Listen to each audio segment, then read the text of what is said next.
It has been quite the last few weeks going into this particular event. And so there's a lot to get through. I mean, the Jane and John puzzle is something that has got many people talking, wondering what really this is about. Let's get into it. Let's start with the story in the numbers. And as you can see here, I mean, this is a picture of numbers, but in this is a story. So I want to first start with 1996, to be very specific. In 1992, though, I mean, call it an outlier. First time in the fourth Republican, constitutional history that we're having a post-military regime elections. And so a lot happened in there that many look at and say, well, we're learning. And so let's take that as an outlier. Let's come to 1996. I want you to focus on the NDC numbers because there's a lot in these numbers I want to share with you. Let's start in 1996. Former President Rawlings won that election by 4.1 million votes. And then, of course, translated into some 57.40% of the total votes cast. Now, if you look at 2000, something happened.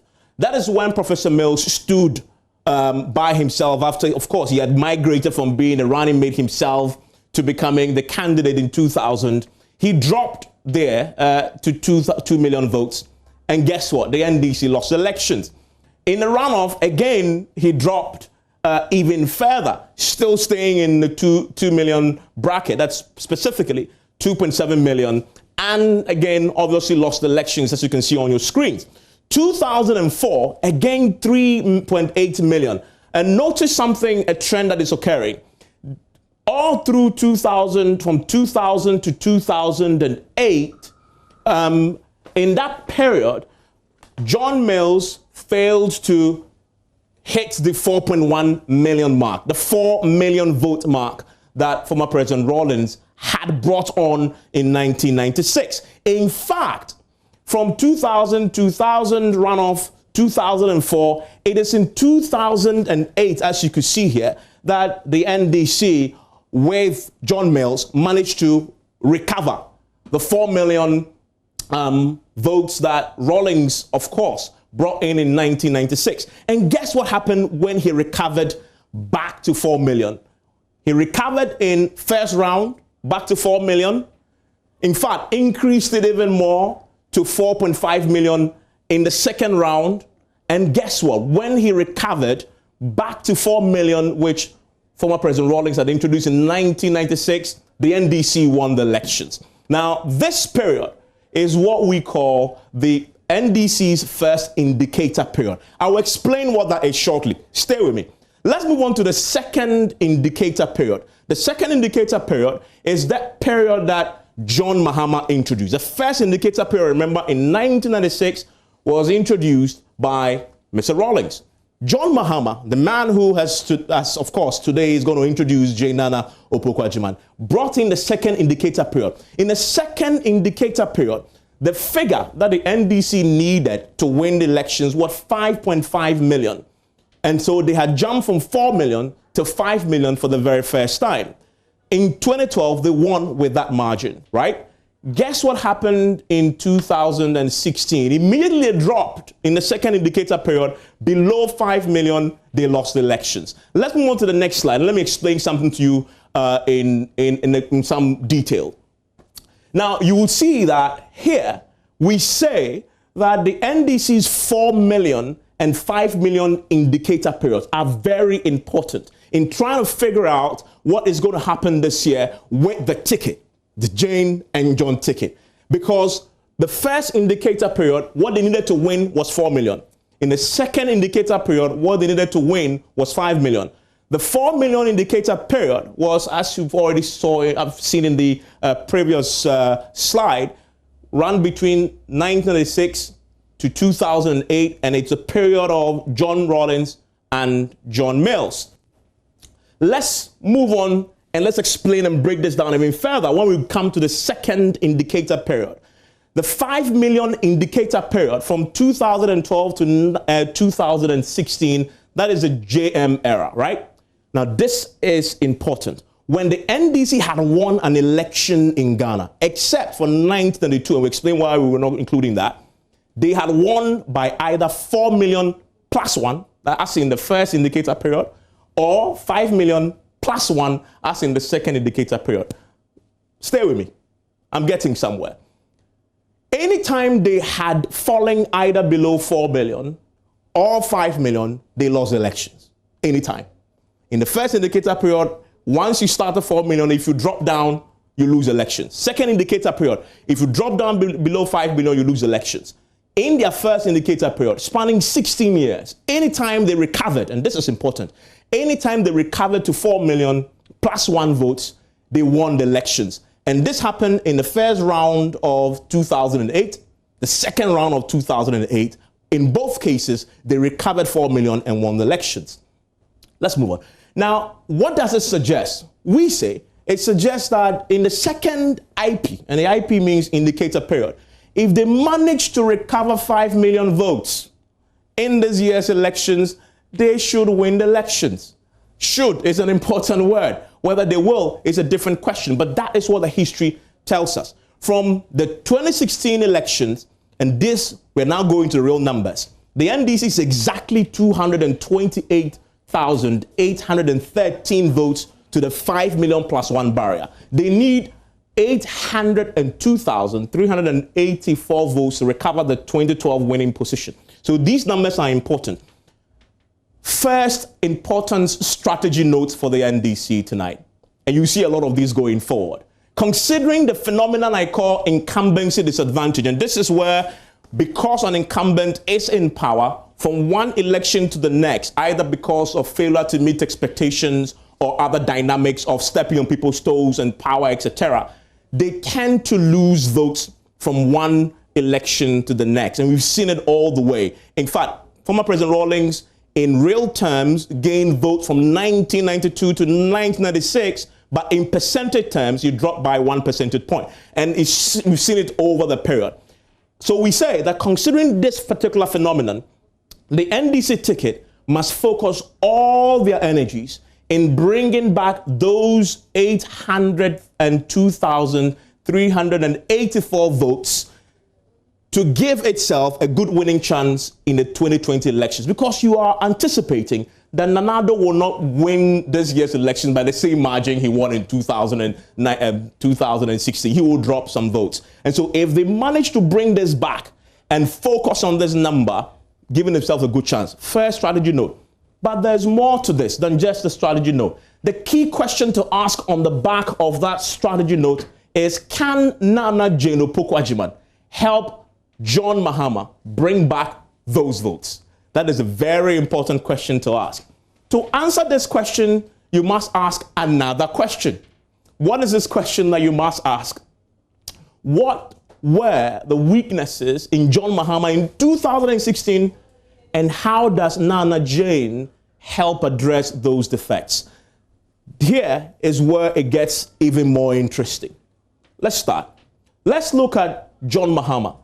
One of the key defects you find in John Mahama's candidate, and it may not be his fault necessarily, either true or false, his opponents branded him incompetent, right? I want you to watch something happened in 2016 when this branding had been so predominant and used consistently by former president, by Bawumia, then candidate, and also the MPP.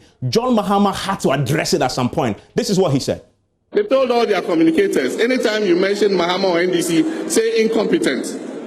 That's why you hear Bawumia and go say incompetent.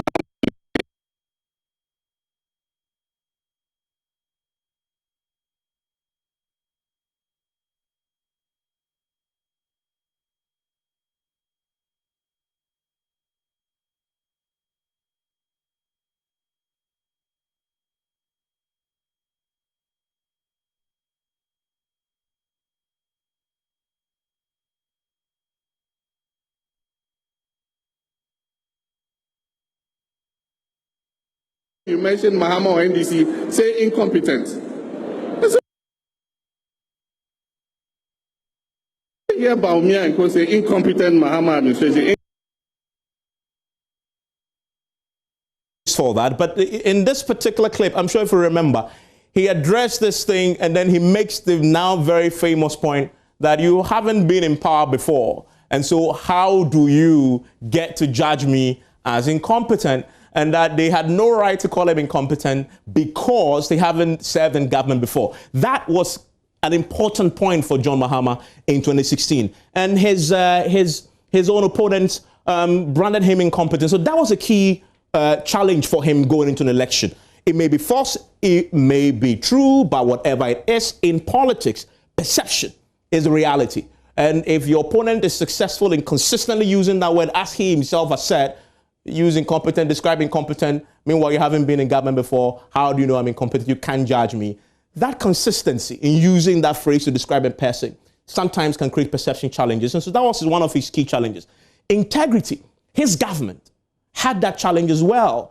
Mahama Ford scandal, the Suba, the Jida, there is the Bass branding scandal. All these created perception issues when it comes to integrity. The corruption question.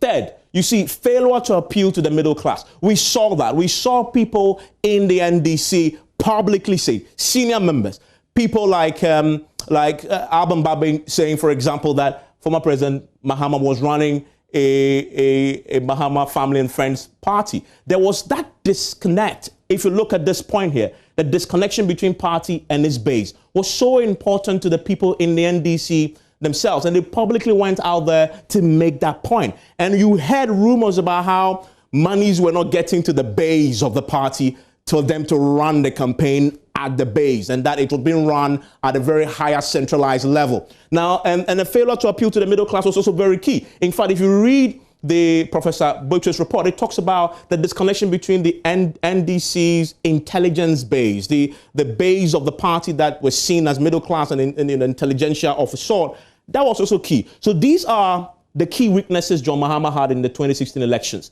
Now, the key question to ask on the back of this is the NDC's distinguishing feature. Is a very important point. I will link this to the point you've seen already. NDC's main distinguishing feature from the NPP is that the NDC is predominantly a mass grassroots party, while the NPP is mostly not. Now, this is isolating John Mahama's disconnection from the party base and trying to analyze that a bit more, because in my estimation, it's possibly one of the biggest challenges he had in the 2016 elections. And the distinguishing feature of the NDC is important in trying to appreciate that point, because that's how they distinguish from the NPP, mass base. Politically, that's who they are. Reason why I believe that mass base, reason why I believe Mr. Rawlings is still the most dominant NDC candidate to date in any of our false Republican elections. And again, the story, the evidence is in the numbers. Let's look at them. In fact, there's records to be talked about here when they talk about Rawlings. He is still the all-time record holder when it comes to percentage margin victory in any of our elections since 1992. And the numbers will tell us a story here. 1992, 58%. 1996, 57%. And I want to tell you why this is historical. He's managed to get that historical numbers. Nobody since 1992 has ever come close to 58% and 57%, ever since he set that record. And I believe quite strongly it is because J.J. Rawlings was the embodiment of the NDC's mass grassroots DNA. His ability to connect to that base. I speak to my grandma a lot, and he still remembers John Rawlings entering into a gutter and helping people dredge it. That is what the NDC folks, the grassroots, react to. And my grandmother, by the way, is a staunch NDC. And he tells you the stories and why he eulogizes the man Rawlings. He still loves him. He tells him the story. If he stands today, he will still vote for him. That is, I believe, is the thing that got him to set those records in the numbers. No NDC candidate has ever since managed to galvanize and excite that core base the way JJ did in 1992 and 1996. Now, if you look at it closely, if you look at NDC itself, and this is an important note, no NDC candidate has ever been that disconnected from the mass grassroots base of the party like JM was in 1996. Don't take my word for it. Let's go into the numbers. If you look at the numbers, In 2012, when he won by 5 million, the second indicator period, he won it by 50.63%. 2016, he lost by 44.53%. The percentage loss there was 6.1%. Nobody has lost election by that margin before. And I argue that no NDC candidate has lost this margin before. Even Professor Mills, who started off as an NDC outsider in 1996 when he was brought in as a running mate. He was from the academia and nobody knew him that well. And even for him, consistently gained votes, percentage terms, from 2000 to 2008. Now, the key thing to observe, though, in the strategy note on the back of that analysis is the single most important weakness JM must fix is that if he is to have any chance of winning the 2020 elections, is to re-establish that connection with the mass grassroots base, energize it, and excite it. That, for us, is a key strategy note for them. Can Professor Opoku Agyeman help JM fix this major weakness? And this is where we bring in the prof herself to see if, as we have articulated, these challenges that JM had, can she help address it? Now, so let's look at them side by side. You see, I say JM, the MPP branded him incompetent. Look at Professor Jane-Nana Opoku Agyeman, absolutely competent. If you look at the integrity questions that the government of JM had back in the day, well, the integrity of Jane-Nana Opoku Agyeman is really there for everybody to see. Incorruptible, scandalous. Middle class appeal, she has it. JM lost it in 2016. But the last point here, whilst JM is disconnected from the party base, as we saw in 2016, Professor Jane-Nana Opoku Agyeman also hasn't got that strong connection to the base. We'll come to that in detail very shortly because that is a key point to note. But the thing she has is what we call the X factor. She's a woman. Let's break this down a bit more. Let's take the first point about competence. So these are her key points. Let's take the first point about competence and let's break it down because that is a key area to observe. Now, competence, teacher absenteeism. When she got into power, this was the biggest challenge in our education system. She met a teacher absenteeism rate of 27%. Now, you've heard the NDC say, well, this is one of her achievements. So we went to fact check it. It's true. If you check with the National Inspectorate Board, they did a nationwide survey in 2016 of some 1,700 schools, and they found that absenteeism had dropped to 7% from 27%. That is quite a significant achievement for Professor Jane-Nana Opoku Agyeman. That is competence right there for you, right? Again, you look at her, how did she do it? And this is important. She formed the Zero Tolerance for Teacher Absenteeism Committee in 2014. Very important committee. She implemented the school report cards, right? And the new district level software program. Again, trying to address the particular problem of teacher absenteeism. Still on competence, the textbook to people ratio. She met 1 textbook to 3 children, moved it to 4 textbooks to 1 child. She turned it upside down in favor of the pupils in your schools. Still on competence, kindergarten, basic level, increase KG schools by 70%, increase enrollment by 15%. These are key indicators if you're talking about success in education. Teacher improvement, trained teachers at the basic level improved by 12%. And a lot of them, some of them said pupil teachers, but she came in and brought in a lot of trained teachers, which is a very good point for her when you're talking about her competence. Tertiary level, a lot of them. Conversion of polytechnics to technical universities, upgrading colleges of education to tertiary institutions, selected 7 colleges of education to focus on preschool training. These are key. I know I've heard the MPP say, well, she also, at a point, removed the teacher training allowances. That is true. That has been overflogged, but it's a key issue that the MPP had noted. But that is one of the key things. But so this is a point to note. Nobody's perfect. It must be said. Although her competence is real there for you to see, as you can see on the task screen, she also had some failed policy interventions. One of the key ones is that she failed to improve basic reading, writing, and numeracy skills at the basic level. And don't take my word for it. Read the Ghana 2016 National Education Assessment Report, which was commissioned by her ministry, Education Ministry, the Ghana Education Service, the National Education Assessment Unit, and they provide the evidence. What did they find? They found that less than 25% of pupils met the proficiency in mathematics. That is, up to 75% of the pupils could still not do basic maths, right? Less than 40% of pupils achieved proficiency in English. Up to 60% of the pupils could not read or write also. That is a key weakness if you're looking at her tenure. And I like this report because it tracked the progress since 2013 when she became a minister for the first time. And this is a direct quote from that report. I want to quote for you what the report concludes. It says, the results from the 2016 National Education Assessment are similar to the 2013 National Education findings, and ends by saying that there has been no significant or substantive change in pupil performance since the 2013 National Education Assessment. That was the time that she was there. So from 2013 to 2016, there was not a significant improvement in this particular area. Now, I want to quickly come to the point about integrity.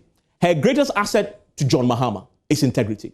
Whereas JM battled with corruption tag issues, Jane did, of course, have nothing that we know of, no record of scandal. And I challenge, if you're listening to us and you wonder that if you found one of corruption or scandal, we're ready to have it here on the show and share it. But we didn't find any. She's clean. Middle class appeal, and this is the key part. She appeals to the literate swing voter. But this is why that is important. The 4 regions with the highest literate middle class voters are also Ghana's election swing regions. And what are they? They are the Bono, Central, Greater Accra, and Western regions. You find a lot of the middle class people she will appeal to in these regions, right? And so you say that, well, it is important. For a professor, she will appeal to that highly literate population of Accra, Western, Central, and Bono. Greater Accra, for instance, is the most significant of the swing regions by voter population. It has the highest rate of literacy in Ghana, standing at some 87%. And so she should, as the evidence say, appeal to those key areas in these regions. But I say this is truer in theory than in practice. Because if you look at the history of the swing regions, if you take Professor Mills, who is very similar to her in terms of background, academic, professor, middle class appeal, he didn't win these 4 regions in 2000 runoff. He didn't win them. In fact, he only won them in 2008. And so that is truer in theory than in practice. And so key point to note, you can't bang your hopes on this in terms of the appeal there. The X factor is very important. Now, let's look at this because there's something here to observe. The X factor is the fact that she is a woman, unlike Professor Mills. The great unknown is what I call it because, of course, for the 2 main parties, we haven't seen anybody in that space who is a woman, right? There's 51% of the population is women. But the key question to ask that on the back of the 51% being women is, will women vote for the NDC just because they have a female running mate? What does the research say? There's a very famous article published in a reputable journal. This is the Sage Journals by Marie-Antoine Susu, titled, "We Do Not Enjoy Equal Political Rights, Ghanaian Women's Perceptions on Political Participation in Ghana." And this is what they found in that particular book. Quote, a number of urban participants also believed that women as a group are not very supportive of each other when it comes to supporting women in politics. They believe that women could not even vote for a fellow woman. That's what the research found. And so it's not really automatic that because she's a woman, then women will necessarily vote for her. That's what the research is saying. And so, of course, that is one of the great unknowns. Finally, is her mass party connection, right? Why is that an issue? She's only been a member of the NDC, card bearing, for 7 years. She took up the NDC's party membership in 2013 when she became the Minister for Education, right? Now, lack of trench debt, sweat, blood, and toil. These things are very important to the base of the party. Remember the story I told you about Jerry Rawlings? Entering the gutter, debt on his boots, sweat, blood, and toil. That is what excites the NDC's base. She lacks that. The Bawumia example, for example, is key. In 2016, he became a shield for Nanado. He was the face of the petition when they went to court. People saw him and say he's paying his dues.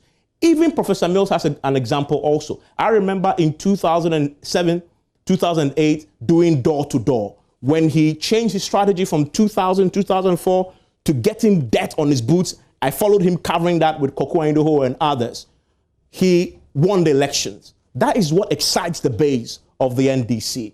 For a mass party like the NDC, there is nothing their followers value more than the trench, debt, sweat, blood, toil for the cause. Professor Opoku Agyeman does not have this advantage. She hasn't got that, at least not yet. But a lot of the research points to this strategy note. The NDC must prioritize throwing her into the trenches, getting some dirt on her boots, perspiring some sweat, blood, and toil, touring the nooks and crannies of the country with JM and then by herself. The party seemed to appreciate this, hence the first public event included an introduction to the headquarters. Do you remember that? They appreciated that that is important, but then they lost an opportunity. Why? Because they brought the headquarters to her in the office. My argument is she should have gone into their natural domain and really identified with them there, because that is what excites the NDC's base. To succeed, she must leverage on her constituency, the Commander Edina Eguafo-Ibrim constituency. This is very important. We went into her constituency to try and find out what she's been doing there, to see if she can leverage on that to try and connect to the party. And by the way, if you look at Commander, the KEAA, very interesting constituency by itself. Once held presidential elections, once held by the MPP. If you come to parliamentary elections, Dr. Indum held it once in 2004 for the CPP. The MPP held it once also in 2012 in that constituency. But other than that, the NDC has always held it. So what did Professor Jane Nana Opoku Agyeman do in that part of the country, in her constituency? This is what we found. She is the patron of market women in KEAA. And if you watch the women when she was appointed, they tell you their own story.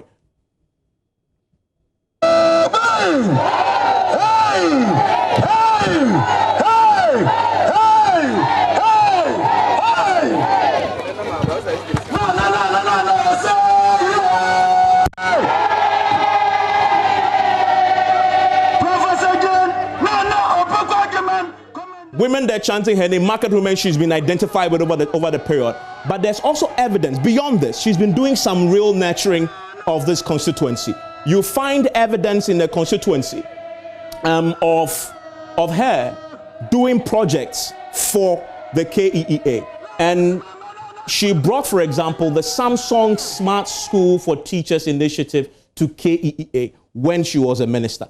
This is the evidence of her standing in front of that building with the Samsung team and the chiefs there, taking the glory for it. And of course, this is very deliberate. As a minister, she understood where she came from, that connection to the base in Commander, giving them projects that, of course, they celebrated.